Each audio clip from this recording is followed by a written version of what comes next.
C'est une grâce de voir ces grands baobabs forts et actifs jusqu'à cet âge.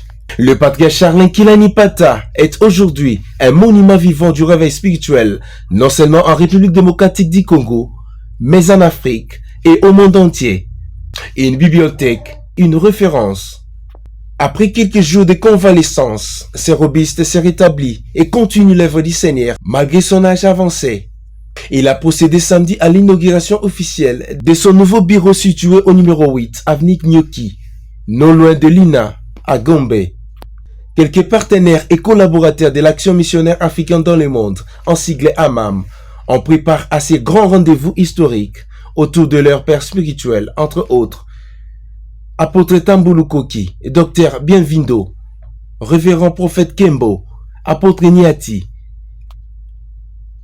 le couple Bouloba, Papa Pindi, Apôtre Gédéon, Mama Chantal Kembi, ainsi que le couple Salazakou, tous ont tour à tour exprimé leur satisfaction après une courte visite guidée par les dirigeants du patriarche, le docteur Jean-Louis Zeleda. À 94 ans, aza kosala nazosenga na baoyo balembi bayeba ke on monte ata nzoto ezokufa ndenge balobaki mais l'esprit aza toujours eloko oyo papa asali lelo ate église mobimba mosala na ye ezala considéré mpe esalama na ordre. Ancien pindi de l'église KDC Bethel Pen Telecom. Toyaki na invitation ya papa ya kotala bureau ya sika ya AMAM alingaki eke na occasion oyo biso nyonso tozala awa po tokota na ye bureau elongo vraiment ndenge boyebeli ye donc kaka komema sango malamu. Ok. Papa. Je suis le docteur Benvindo. Je viens précisément de la Belgique.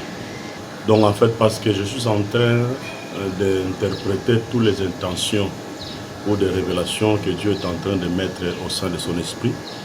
Et moi, je suis en train de matérialiser ça physiquement. Et comme je fais les choses exactement selon son intention, voilà pourquoi il m'appelle que je suis le doigt, je suis ses doigts.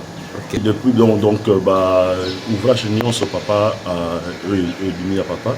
Donc c'est moi qui avais pris cette responsabilité. Et venant de son initiative qu'on a pris Bako Salam. On dit que merci à Dieu parce que tout ce que Dieu le fait, il le fait selon son programme et selon son plan. Je pense que Ezaki et Lokonzamba réservé déjà pour papa. Et nous ne pouvons que dire merci à Dieu. Bon, pour le Bani, pasteur Auguste Salazakou,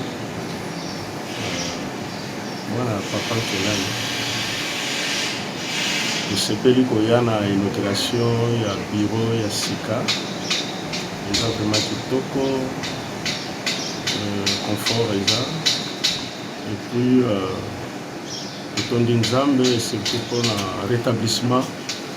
Et restauration, il y a santé à patriarche. Mon nom est docteur Kembo Jean-Baptiste. Mon père est Abana Molimo ya papa Kelani. Nous sommes responsables de l'église Arbre de Vie, guérison et nourriture des nations, Arvignon en cible. Et puis promoteur il y a Arvignon TV. Non, mais déjà, comme ici Nzambe, pour un espace oyo, ils allaient vraiment convenable pour un papa. Moi, tu expliqué tout à l'heure pour un emplacement, tu as un étage, si tu as un rez-de-chaussée, ils allaient vraiment convenable pour permettre à tout moment, tous à la papa, et vous allez vraiment les pamboler pour la mission. Tu sais pour un cadre, tu sais pour un emplacement, ils ont aussi un bureau à Kala. Alors là, c'est vraiment convenable. Je suis Omer Niati, serviteur de Dieu, ordonné apôtre par Papa Kelani et les autres pères du réveil du Cameroun. Nous servons le Seigneur en collaboration avec Papa Kelani. Nous l'appuyons dans l'œuvre que Dieu lui a donnée. Aujourd'hui, c'est l'inauguration de son nouveau bureau. qu'avez-vous à dire à propos de ces nouveaux bâtiments et les installations? Oui, le bâtiment, c'est bien. Il est bien situé. L'accès est très facile. Malgré son âge, il a tenu à avoir un bureau de l'œuvre qu'il fait à membre de son ministère. Il travaille comme un véritable ministre dans le corps de Christ. Parce que son bureau n'est pas dédié à une dénomination précise, mais il est en collaboration, il travaille dans l'œuvre du Seigneur comme ministre universel et il vient en appui à tout ce qui est œuvre de Dieu sans distinguer la couleur dénominationnelle. C'est vraiment quelque chose d'exemplaire qui accomplit des écritures telles que... Mais c'est l'apôtre Gédéon Kamana, fils du patriarche Charles Nkelani. Voilà. Voilà, nous avons trouvé ici, à l'occasion de l'inauguration de son nouveau bureau. Quelles sont vos impressions? Non, mes impressions sont bonnes. Nous rendons grâce à Dieu, premièrement, pour ce nouveau cadre, un cadre idéal pour son serviteur. Je crois qu'avec ce cadre, l'homme de Dieu qui est notre Père, moi, je me sens très à l'aise. Et c'est un environnement qui va l'aider beaucoup à travailler calmement. C'est très beau, comme vous le voyez. Et voilà, les impressions sont bonnes. Colonel Maman Bouloba, du couple Bouloba. Que c'était une colonne à bureau, et pas à patria, chez nous, on a bandé comme le lobby. Et c'est vous allez tant que vous allez monter ma moko, le banzo moko, Masangani, et ça doit avoir ma fouta. Oui, ils ne sont pas mis dans mon tuyaro. Excusez-moi. Des omota, des opesa, qui m'y a passé. Toyaki, na bureau ya sika ya patriarche, mais c'était bien. On est bien reçu, tolé, na molimo, tolé, na nzoto.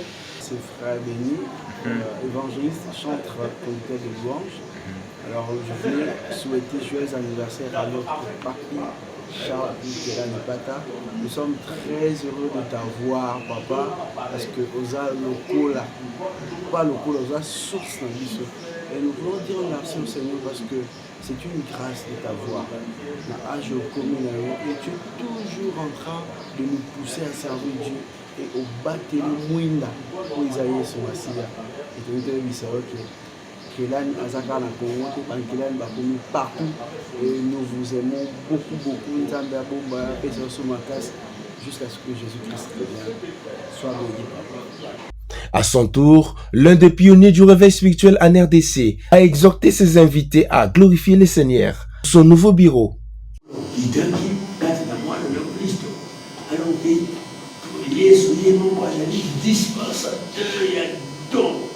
y a un ministère.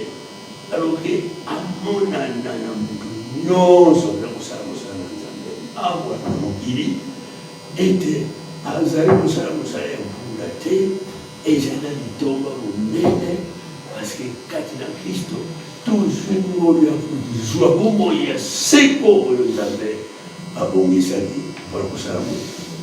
Mais, à Pessis, les Sanga, il y a 5 ans, parce que nous avons mon kili, pas d'être aux Zalem, obéissant. Tout ça qui est désobéissance. Alors vous avez le pourquoi dans le combat de la citadine, image dans le bela dans le zoutron. Il y a moins de pas m'appeler. Il y a moins de zoom dans le poutou et si on a la zoaki. Donc il y a un pour le bête. Bien, Yesu aya zoom isa mwana. Bunga ki abiswa zambe. Parce que nous devons sur Adam. Bégayer le jardin. Il a été suppose on a souffert. L'homme est en obscurité. Yesu soit lié. Alors que ça vous m'a dit alors que petit à petit, il faut accroître.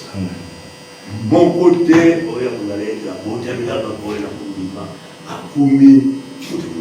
Non, toutes sont les grâces. nzambe ekolaka alors biso ifoke tokola na maturité spirituelle mpona te tokozwa yango na kati na yesu tika nzambe akomama vraiment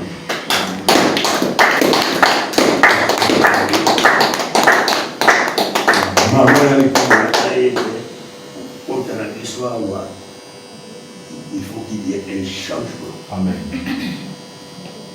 Une vision makanisi pour ça, dans tout ce qu'ils a révélé. Et par exemple, quand il y a le Christ autour, Yesu, toi il a payé, surtout Tongolié, alors il est bon. Et surtout là, pour quitter ça y est, alors que moi, je vais appuyer comme un